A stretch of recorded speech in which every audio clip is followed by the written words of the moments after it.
Hello friends, Samayapuram போலாமா? சமயபுரம் போறதுக்கு முன்னாடி மதுரை கலியம்மனையும் தரிசனம் பண்ணியாச்சு. மாத ஏகாதசினால குணசீலம் பெருமாளையும் தரிசனம் பண்ணியாச்சு. ஃபியூச்சர்ல அடுத்த திருப்பதி ஆக போகுதுன்னு சொல்றாங்க. அதோட மினி டெமோ பீசஸ்ல கோவில்ல வச்சிருக்காங்க. குணசீலம் போயிருக்கீங்கன்னு கமெண்ட் பண்ணுங்க. ஸ்ட்ரைட்டா தொடையூர்ல இருக்க அம்மன் கோவிலுக்கு வந்தாச்சு. இங்க பாத யாத்திரை போனவங்க எல்லாருமே இங்கதான் ரெஸ்ட் எடுப்பாங்க. இதுதான் சமயபுரம் கிளம்புவாங்க.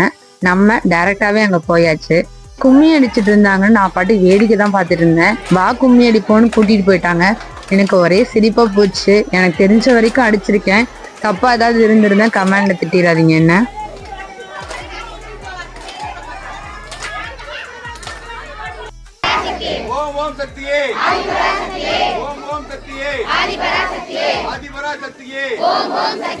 சக்தி பராசக்தின்னு வைபா சாமி எல்லாம் கும்பிட்டுட்டு அன்னதானம் போட்டாங்கன்னு டக்குன்னு உட்காந்து சாப்பிடவும் ஸ்டார்ட் பண்ணிட்டோம். ஏன்னா நமக்கு சோறு முக்கியம்ல. பிடிச்சிருந்தா லைக் பண்ணுங்க, நம்ம பேஜை ஃபாலோ பண்ணிக்கோங்க. யூடியூப்லயும் வீடியோ போட்டுட்டு இருக்கோம். லிங்க் பயோல இருக்கு, மறக்காம செக் பண்ணி சப்ஸ்கிரைப் பண்ணிக்கோங்க. நாங்க போன நேரமானு தெரியல, அவ்வளோ ஃப்ரீயா இருந்தது. கோவில்ல பொது தரிசன கியூவுமே அவ்வளோ ஃப்ரீயா இருந்தது. போன நேரம் பாத்தீங்கன்னா சம்மருக்கு மோரும் கொடுத்தாங்க. அவ்வளோ சில்லுன்னு இருந்தது.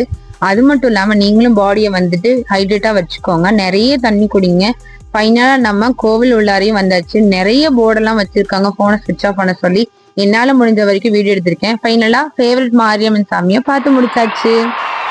நான் சாமி கும்பிட்டுட்டு வெளியே வர இடத்துல இப்படி ஒரு விஷயத்த கவனிச்சிங்கன்னு தெரியல.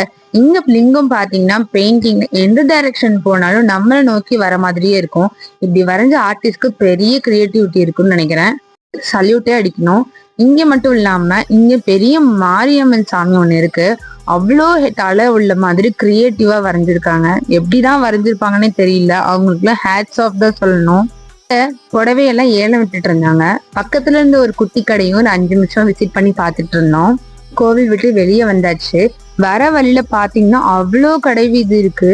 பார்க்க ஆசையாவும் இருக்கு. போய் வாங்கலன்னு பார்த்தா அவ்வளவுதான் நமக்கு ஒன்னே போட்டுருவாங்க. ஆல்ரெடி தொட்டியன் திருவிழால கடை வீதியில வாங்கின பொருட்களே நம்மளே ஒரு கடை போடலாம் போல அவ்வளோ இருக்கு. கேட்டா துரத்தி அடிப்பாங்க. ஃபைனலா கோவில் என்ட்ரன்ஸ் வந்துட்டு வீட்டுக்கு கிளம்பியாச்சு. இதே மாதிரி நெக்ஸ்ட் வீடியோ வந்து சந்திக்கிறேன். Ta ta bye by.